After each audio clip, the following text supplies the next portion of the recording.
अगर कोई औरत ये चाहती है कि उसका शोहर फरिश्ते जैसा हो तो पहले अपने घर को जन्नत जैसा बनाए, क्योंकि फरिश्ते जहन्नम में नहीं आया करते। और अगर कोई मर्द ये चाहता है कि उसकी बीवी हूर जैसी हो तो पहले अपने आप को नेक बनाए, क्योंकि हूरें शैतान को नहीं मिला करती। अगर कोई बात बुरी लगी हो तो माजरत हुआ। एक मर्तबा गांव वाले इकट्ठे होकर बारिश के लिए दुआ कर रहे थे, तो एक बच्चा छतरी ले आया।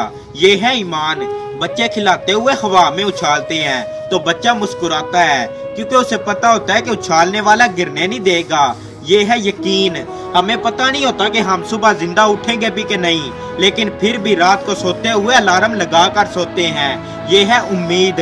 अल्लाह ताला पर ईमान, यकीन और उम्मीद से दुनिया में हर मसले का हल मौजूद है। कोठे पर अगर कोई औरत नाचे तो उसे मुजरा कहा जाता है और उस औरत को त्वाइफ। लेकिन अगर यही औरत किसी शादी, स्कूल, कॉलेज या टिकटॉक पर नाचे तो उसे फैशन शो कहा जाता है और उस औरत को मॉडल। हंसी आती है मुझे हसरते इंसान पर, जो गुनाह करता है खुद और लानत भेजता है शैतान पर। अफसोस। मर्द भी कितना अजीब है ना। मोहब्बत औरत का जिस्म देखकर करता है और औरत भी कितनी अजीब है, जिस्म दिखाकर मर्द से इज्जत की उम्मीद लगाए बैठी है। हवा की बेटी से ना खेलना बहन, तेरी भी जवान है। और आदम के बेटे को ना रुलाना भाई, तेरा भी हंसता कमाल है। ये दुनिया भी कितनी अजीब शय है ना। यहाँ नंगे जिस्म को ढांपने के लिए कोई पैसा नहीं देता, मगर जिस्म नंगा करने के लिए लोग अपनी दौलतें लुटा देते हैं। रही तालीम मशरिक में न मगरिब में रही गैरत। ये जितने पढ़ते जाते हैं जहालत बढ़ती जाती है। अफसोस। घड़ी में 3 सुइयां होती हैं, जिनमें एक सुई सेकंड वाली सुई के नाम से मशहूर है। ये सेकंड वाली सुई अपना वजूद तो रखती है, मगर इसका कहीं जिक्र नहीं किया जाता। सब यही कहते हैं कि 10:10 हुए हैं। कोई ये नहीं कहता कि 10:10 और 4 सेकंड हुए हैं। हालांकि ये सेकंड वाली सुई इन दोनों सुइयों से ज्यादा मेहनत और मशक्कत करती है और इन दोनों सुइयों को आगे बढ़ने में बहुत मदद देती है। इसी सेकंड वाली सुई की मानिद हमारी जिंदगी में भी बहुत से ऐसे लोग होते हैं जिनका हमारी जिंदगी में बहुत अहम किरदार होता है और हमारे आगे बढ़ने की वजह होते हैं, लेकिन उनका कहीं जिक्र नहीं किया जाता।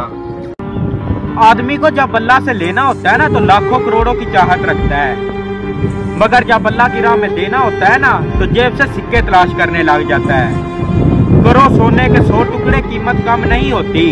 बुजुर्गों की दुआ लेने से इज्जत कम नहीं होती। किसी जरूरतमंद को भेजो ना अपनी दहलीज से हाली, अल्लाह की राह में देने से दौलत कम नहीं होती। हम औरत उसे ही समझते हैं जो हमारे घर की हो, बाकी कोई भी हमारे लिए औरत नहीं होती।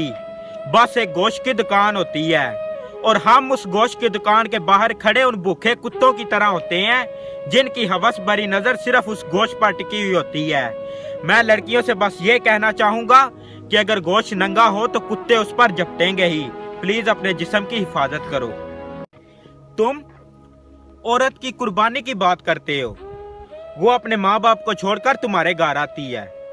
क्या तुम छोड़ सकते हो घर अपना रहन सहन, तौर तरीका? हरगिज नहीं। ये तकलीफ सिर्फ एक औरत ही जानती है। बदकिस्मती ये भी है कि जिस उम्मत के चेहरे ना बिगड़ने की नबी पाक सल्लल्लाहु अलैहि वसल्लम ने अल्लाह से दुआ मांगी थी, वही उम्मत आज टिकटॉक पर जोकर और स्नैपचैट पर जानवरों जैसे चेहरे बना लेती हैं।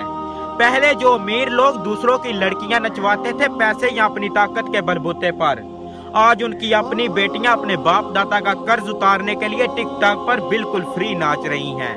अफसोस।